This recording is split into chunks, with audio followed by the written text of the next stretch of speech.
până astăzi o să vă arăt cu ce o să mă îmbrac mâine la școală.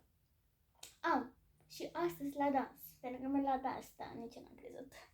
Deci astăzi ne alegem outfit-ul pentru dans și pentru școală. Bine. Ok. Hai să vedem. Ok. Deci, o să încep cu ce să-mi iau mâine la școală. Cred că da. Mâine la școală o să vreau să-mi iau training. Dar care? Aia este întrebarea. Trebuie mai grosuț, cred că. Foarte greu. My God, chiar nu știu ce training să aleg.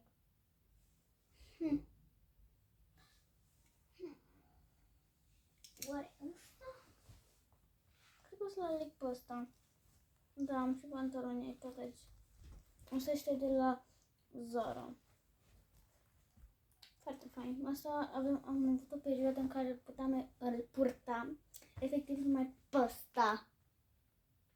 Dar mie îmi place foarte mult acest detaliu de aici. Mă rog, fermoarul este cu steluță așa. Da. Și să ne alegem și un tricou. Pentru mine la școală să-mi iau tricoul ăsta alb, simplu. Tricou alb, simplu, că... Da, mergem la școală, nu? Good job. O să-mi aleg... Gata, mi-am ales și șosete. Hai să ne alegem și pentru dans vreau colanți.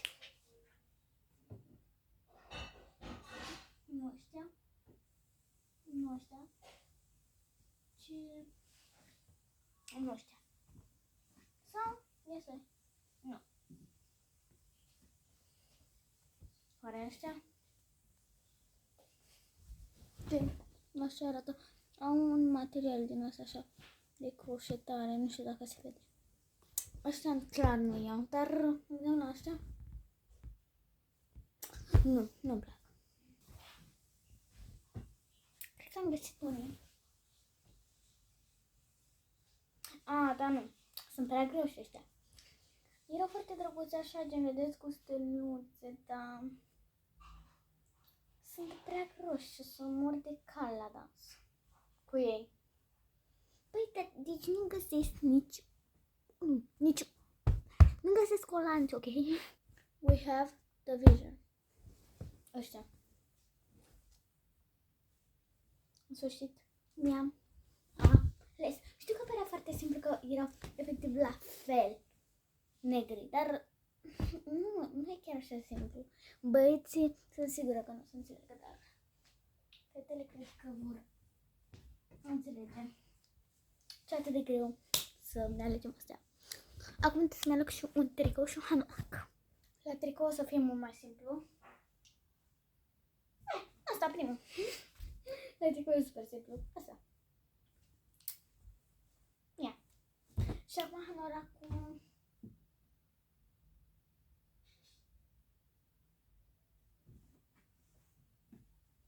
You know? It's very cute. De ce nu? Și, da, deci, pentru astă seară, outfit-ul de astă seară este pentru dans. Ok? Deci, pentru dans. Hanoracul ăsta foarte drăguț. Tricoul ăsta cu o fată din anime-uri ceva. Și la ce m-am chinuit cel mai mult, colanții, care parcă tot nu-mi plac. Da. Colanții au economic semne. Așa. Și pentru mâine la școală avem. Uite. Ok. Avem așa. Tricou alb. Și acest hanorac gri, roz. Da. Deci ăsta este outfit-ul. Da.